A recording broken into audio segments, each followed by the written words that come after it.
Episode शुरू होता है जहां पर शिनोज़ाकी इस लड़की को मारने वाली होती है। तभी इनके बीच में कोई सी चीज़ आ जाती है और टकाटोआ यहां पर इनसे कहता है कि मेरे पीछे आके छिप जाओ, और ओतोरी हवा में उड़ रहा होता है। तभी यहाँ पर बहुत बड़ा धमाका होता है। यहाँ का माहौल कुछ अजीब सा होता है। तब शिनोज़ाकी का शरीर 60% डिस्ट्रॉय हो गया होता है एंड उसकी यूनिट कहती है कि तुम्हारे पास दो चॉइस है। पहला ये है कि वो अपने बॉडी को नेचुरली हील होने दे एंड दूसरा कि वो अपनी बॉडी को ड्रैगन हिल से हील कर दे। शिनोज़ाकी कहती है अगर ऐसी बात है तो उसे पहले स्टार्ट क्यों नहीं किया। यूनिट कहती है कि इसके बाद काफ़ी चेंज आ जाएगा। कंप्लीट हिल का मतलब है कि फुल ड्रैगन फॉर्म ले लेना। एंड फिर शिनोज़ाकी बोलती है ड्रैगन हिल, जिसके साथ उसकी पूरी बॉडी ड्रैगन में ट्रांसफॉर्म हो जाती है एंड यहाँ पर माना की आंख दिखाई जाती है। बाद में टकाटोआ कहता है एक्सप्लोजन के हिट की वजह से सारी चीज़ें मिट गई है, यहाँ तक नैनोमैक का कंटेंट भी। टोमोचिका कहती है तुम्हें इतने डिटेल में कैसे पता। एंड तभी निनोमिया कहती है कि सेकेंड डोर ओपन हो गया है, इसका मतलब है कि तुम फिजिक्स के लॉ को भी तोड़ सकते हो। टकाटोआ कहता है हम अभी ठीक है, लेकिन मैं इस ट्रायल जोन के बारे में कुछ भी नहीं कह सकता हूँ। एंड यहाँ पर शिनोज़ाकी का यूनिट कहता है हमारी जो सेज कैंडिडेट वाली बॉडी थी उसमें काफ़ी लिमिट्स थी, लेकिन इस बॉडी में हम चाहे वो कर सकते हैं। शिनोज़ाकी कहती है क्या कर सकते हैं, और यूनिट कहती है कि हम तुमसे ड्रैगन वॉरियर बना सकते हैं। और तभी इसके दांत टूट के नीचे गिरने लगते हैं और जिसमें से ड्रैगन वॉरियर बन जाते हैं जो कि शिनोज़ाकी जैसे दिख रहे होते हैं। ये सारे वॉरियर टकाटोआ की तरफ बढ़ने लगते हैं। तब शिनोज़ाकी इनको अटैक करने को कहती है, तभी टकाटोआ इन सारे वॉरियर को मार देता है। शिनोज़ाकी कहती है क्या हुआ, एंड यूनिट कहती है कि कुछ तो गड़बड़ हुई है, वॉरियर बनना बंद हो गए हैं। टकाटोआ को देख के कहती है कि ये तो अल्फ़ा ओमेगा है एंड वो अपने सेकंड फेज पे है, हम इसकी प्रेजेंस को रिकॉजिंग करने के लिए एबल कैसे हुए। शिनोज़ाकी कह रही है मैंने अपना माइंड लॉस्ट कर दिया है, मुझे पता नहीं कि तुम क्या कह रही हो। यूनिट कहती है हम नेक्स्ट जनरेशन ह्यूमन प्रोजेक्ट थे जो कि डेवलप हो रहे थे, लेकिन हम अल्फ़ा ओमेगा की वजह से डिस्ट्रॉय हो गए, जिसके एंड में हम अल्फ़ा ओमेगा को रिकॉजनिंग करने में एबल नहीं रहे। भी वो अपनी पावर यूज़ करता था एंड शिनोज़ाकी को तो अभी भी अपना बदला चाहिए होता है एंड वो टकाटोआ की तरफ अटैक करने के लिए बढ़ती है। एंड यहाँ पर यूनिट कहती है कि प्लीज़ उसे अपना इंटेंस मत दिखाओ। जैसे ही टकाटोआ को किलिंग इंटेंस मिलता है तो वो शिनोज़ाकी को मार देता है, जिसके साथ ये सारे यूनिट भी ख़त्म हो जाते हैं। हनाकावा कहता है मुझे फिर से कुछ भी समझ नहीं आ रहा है, हमने तो जाने का डिसाइड किया था। टकाटोआ कहता है चलो ये चलने लगते हैं। तब हनाकावा कहता है मुझे नहीं लगता है कि अब हमें सेज का ध्यान रखने की ज़रूरत पड़ेगी। तभी यहाँ पर शियोन आ जाती है। शियोन कहती है तुम योगिरी टकाटोआ हो, और टकाटोआ से बात करने का ट्राई करती है, तभी वो नीचे गिर जाती है। टकाटोआ कहता है मेरा तुमसे बात करने का कोई भी इरादा नहीं है, सिर्फ मेरे सवाल का जवाब दो। हनाकावा कहता है तुम्हें पता है ना तुम क्या कर रहे हो। एंड टकाटोआ कहता है चिंता मत करो, मैंने इसके एंकल को मार दिया है। हे तुम सुन रही हो, मेरे सवाल का जवाब दो। तभी शियोन कुछ करने जाती है। काटोआ अपनी एबिलिटी से उसे रोक देता है और कहता है ये अनोइंग है, इसे बंद करो। तुम मेरे हार्ट या फिर मेरी इंस्टेंट डेथ स्किल को रोकने का ट्राई करोगी तो ये काम नहीं करेगा एंड उससे पहले ही तुम मर जाओगी।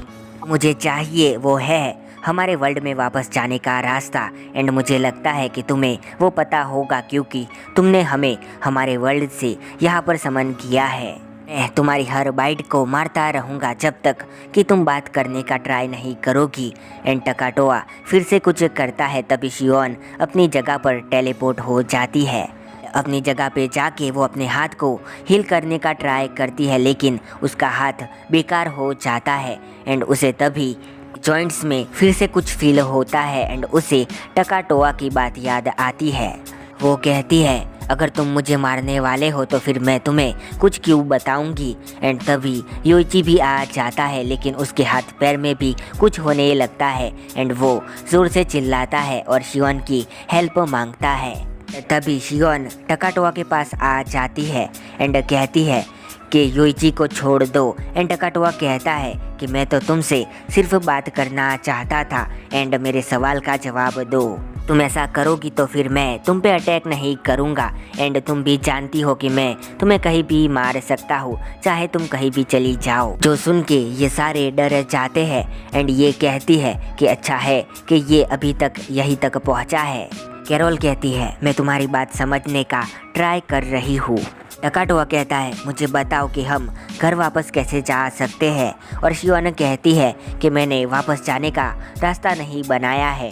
टकाटोआ कहता है लेकिन ये बंदा तो पहले यहाँ आ चुका है एंड वापस भी जा चुका है। एंड शियोन कहती है कि वो बंदा अपने वर्ल्ड से लिंक होगा।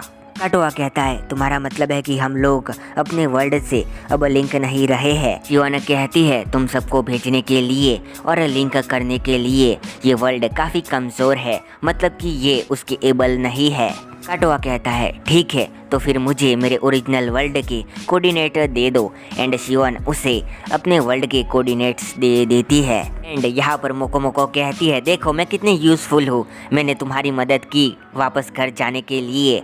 और टकाटोआ कहता है हमें कोऑर्डिनेट्स तो चाहिए होंगे लेकिन उसके साथ साथ पावर सोर्स भी चाहिए होगा, क्या तुम्हारे पास कोई एनर्जी का सोर्स है। एंड तभी शियोन अपने अंदर से एक स्टोन निकाल के कहती है इससे तुम्हारे वर्ल्ड में जाना थोड़ा इम्पॉसिबल है, लेकिन अगर तुम उससे ज़्यादा पा लेते हो तो फिर तुम इससे जा पाओगे। टकाटोआ उस स्टोन को ले लेता है और कहता है मतलब कि जिन सेज को मैंने मारा उनके अंदर भी ये स्टोन होगा। शियोन कहती है हाँ, लेकिन जब सेज मर जाते हैं तब ये स्टोन अपने आप अपनी शक्ति खो देता है क्योंकि ये स्टोन हमारी लाइफ को फोर्स करता है। टकाटोआ कहता है क्या तुम्हें बाकी सेज कैंडिडेट की लोकेशन पता है। शियोन कहती है मुझे सबकी पता नहीं है लेकिन जितनों की पता है उतनी लोकेशन वो दे देती है। टकाटोआ कहता है अभी के लिए इतना काफ़ी रहेगा, हनाकावा एग्जिट का कुछ करो। हनाकावा कहता है रुको मुझे मैप देखने दो, 1 मिनट, क्या हम इसे यहीं पर छोड़ देंगे। टकाटोआ कहता है मुझे सिर्फ इन्फॉर्मेशन चाहिए थी, मैं इसे मारने के लिए यहाँ पर नहीं आया था। एंड फिर ये सारे यहाँ से जाने लगते हैं। तब यहाँ पर शियोन कहती है कि मुझे योइची की हेल्प करनी पड़ेगी। शियोन वापस जाने का ट्राई करती है तभी यहाँ पर वो जेली जैसी चीज़ आ जाती है और शियोन का पैर पकड़ने का ट्राई करती है। एंड शियोन भी यहाँ पर अटैक करती है और टेलीपोर्ट होने का ट्राई करती है लेकिन वो टेलीपोर्ट नहीं हो पाती है। भी यहाँ पर माना आ जाती है एंड वो शियोन का पैर पकड़ लेती है लेकिन शियोन अपने पैर को छोड़ के ऊपर उड़ने लगती है और फिर से टेलीपोर्ट होने का ट्राई करती है लेकिन इस बार भी वो टेलीपोर्ट नहीं हो पाती है और यहाँ पर जेली में आके नीचे गिर जाती है। शियोन कहती है शायद से मुझे उनको इतनी डिफ़िकल्ट ट्रायल में नहीं डालना चाहिए था। एंड यहाँ पर माना कहती है कि जो अपने आप को सेज कहती है वो भी एक छोटे छोटे बच्चों पर निर्भर रहती है। फिर शियोन कहती है तो तुम डार्क गॉड हो, मेरी सारी एबिलिटी डिसेबल हो गई है। एंड माना कहती है कि तुम मेरे ब्रदर के लिए काफ़ी अच्छी सब्स्टिट्यूट बनोगी एंड ये पत्थर बनने लगती है। जाते जाते कहती है टकाटोआ का नाम याद रखना, वो तुम्हें मार सकता है। कहती है योगिरी टकाटोआ एंड शियोन इसमें समा जाती है। यहाँ पर किंगडम में कोई वाइट एंड ब्लैक रोबोट जैसी चीज़ आती है जिन पर एग्रेसर अटैक करता है लेकिन ये अपने आप को हील कर देते हैं। तभी यहाँ पर वाइट रोबोट जैसा किसी जगह पर जाता है तभी वो जेली आ जाती है और इसे भी अपने अंदर समा लेती है। तभी वो रोबोट जैसा ऊपर उड़ जाता है एंड यहाँ रिक के पास भी वो रेड जेली जैसी चीज़ आने लगती है और रिक ज़ोर से स्लैश मारता है और वो चीज़ गायब हो जाती है लेकिन यहाँ पर और भी ज़्यादा वो जेली जैसी चीज़ आने लगती है और रिक कहता है मुझे लगता है कि सेज कैंडिडेट ने वो डार्क गॉड का सील तोड़ दिया है। वो बंदा जिसने कि डिवाइन किंग को पकड़ लिया था वो यहाँ पर ये सब कुछ देखकर काफ़ी खुश हो रहा होता है। तभी टकाटोआ आता है एंड उसे मार देता है। हनाकावा कहता है उसे कुछ कहने तो देते, हमें कुछ तो इंटरेस्टिंग चीज़ उसके बारे में पता चलती। एंड ये लोग डिवाइन किंग के घर पर होते हैं। यहाँ पर वो चीज़ इस जगह का बैरियर तोड़ के अंदर आने लगती है। हनाकावा कहता है इसमें पूरी गलती मेरी है। टोमोचिका कहती है क्या मतलब है तुम्हारा? कावा कहता है वो डार्क गॉड है जो कि अंडरवर्ल्ड के बॉटम से आ रही है। ऐसा इसलिए हुआ क्योंकि मैंने अंडरवर्ल्ड में उस सील को रिलीज कर दिया, तभी माना आ जाती है। एंड वो कहती है कि तुम हो हनाकावा, मुझे बताओ कि योगिरी टकाटोआ कहाँ पर है। कावा कहता है योगिरी टकाटोआ वही है जो कि मेरे साइड में खड़ा है। माना टकाटोआ को कुछ करती उससे पहले टकाटोआ उसे मार देता है। कावा कहता है कि मैं तुम्हें अपना मास्टर एक्सेप्ट करता हूँ। कैरोल कहती है अब हम क्या करें? एंड डेविड कहता है कि चलो रूफ टॉप पर चलते हैं। रूफ टॉप पर डेविड इनको प्लेन दिखाता है। एंड टकाटोआ कहता है कि सॉरी हनाकावा, इस प्लेन में 5 लोग ही जा सकते हैं। हनाकावा कहता है अब तुम ऐसे एक्ट मत करो कि जैसे तुम एक रिच किड हो, ये मजाक करने का बिल्कुल भी वक्त नहीं है। डेविड कहता है मुझे देख के नहीं लगता है कि ज़्यादा लोग इसमें बैठ पाएंगे। और मोको मोको कहती है मेरे पास एक अच्छा आइडिया है कि काफ़ी काम आएगा। एंड फिर डेविड, हनाकावा एंड ये 2 लड़कियां इस पर बैठ के चले जाते हैं। एंड मोको मोको कहती है मैं काफ़ी वक्त से इस पर रिसर्च कर रही थी। और टोमोचिका के कपड़े बदल जाते हैं। टोमोचिका कहती है क्या हम इससे उड़ सकते हैं? मोको मोको कहती है हाँ ज़रूर। टकाटोआ कहता है लेकिन मेरा क्या? मोको कहती है ये पॉसिबल है कि ये तुम्हें लेके उड़ सकती है। एंड टकाटोआ टोमोचिका की कमर को पकड़ लेता है। टोमोचिका कहती है क्या तुम इससे हेजिटेट नहीं होते हो? टकाटोआ कहता है ये अच्छे के लिए है तो फिर मैं क्यों हेजिटेट हूँ? टोमोचिका कहती है क्या तुम्हें इसके बारे में पता था? अगर ऐसी बात थी तो फिर तुमने टकाटोआ को जाने क्यों नहीं दिया? मैं कैरोल या फिर निनोमिया के साथ आ जाती। मोको मोको कहती है मुझे लगा कि ये और भी ज़्यादा इंटरेस्टिंग हो जाएगा। जिसके बाद टोमोचिका उड़ने लगती है और उड़ते उड़ते टाउन के बाहर आ जाती है। एंड टकाटोआ कहता है कि अब हम क्या करेंगे? और टोमोचिका कहती है कि उसे तो ब्रेक चाहिए, वो इन सब से थक गई है। तब डेविड कहता है अगर तुमको रिलैक्स करना है तो फिर मैं तुम्हें दूसरे टाउन में ले जा सकता हूँ। यहाँ से हनाकावा भाग गया होता है। फिर टकाटोआ कहता है कि मेरे पास इतनी एनर्जी है कि मैं और टोमोचिका आराम से अपने वर्ल्ड में वापस जा सकते हैं। टोमोचिका कहती है तुम ये क्या बात कर रहे हो?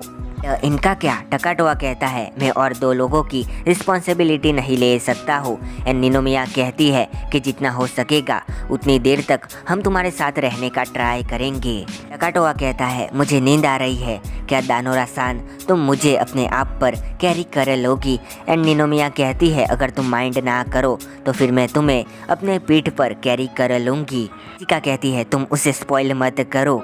एंड यहाँ पर निनोमिया कहती है हम टकाटोआ को कुछ भी नहीं होने देंगे। तभी इनकी बग्घी आ जाती है और इसमें से रिजले निकलती है और टकाटोआ के पास जाती है। तब टकाटोआ कहता है तुम कौन हो और तुम्हें क्या चाहिए? और रिजले कहती है कि मैं रिजले हूँ एंड मुझे तुमसे शादी करनी है। टकाटोआ कहता है नहीं। ये कहती है इसने तो मुझे आसानी से रिजेक्ट कर दिया। तब थेडोसिया कहती है क्या तुम्हें लगता है कि तुम इतनी आसानी से उसे मना लोगी? टकाटोआ कहता है तुमने अपने सिस्टर को खोज लिया। थेडोसिया कहती है ये थोड़ी कॉम्प्लिकेटेड स्टोरी है, इसलिए अपना स्टोन निकाल के कहती है क्या तुम मेरी छोटी सी रिक्वेस्ट मानोगे? यहाँ पर डिवाइन किंग कहती है तुम ऐसे ही किसी को कैसे मार सकते हो? हम इस मॉन्स्टर को बिल्कुल भी इग्नोर नहीं कर सकते हैं। और एक तरफ ओतो रिको ये ब्लैक वाला रोबोट ले जाता है और हनाकावा यहाँ पे भाग रहा होता है। एंड वो कहता है अपना खुद का पैरेलल हेरम वर्ल्ड बना शुरू होगा। हनाकावास एबिलिटी इज सो सेक्सी। यहाँ पर टकाटोआ टोमोचिका के गोद में होता है और यहाँ असाका कहती है तुम जिसे पसंद नहीं करते हो तुम उसे ज़रूर मार सकते हो, लेकिन सिर्फ उसे ही जो कि तुम्हारे साथ बुरा है। किसी के बहकावे में आके या फिर किसी की बात में आकर किसी को भी मार देना। अब वो टाइम आएगा तब तुम खुद से बेस्ट रूल करोगे। अब प्रेजेंट में टोमोचिका थोड़ी खुश होती है। कैरोल का मुंह थोड़ा सा अजीब होता है और रिजले थोड़ी गुस्सा होती है और मोको मोको कहती है यही हैप्पी एंडिंग है। एंड यहाँ पर टकाटोआ स्माइल कर रहा होता है, जिसके साथ ये एपिसोड और ये सीज़न यहाँ पर ख़त्म होता है।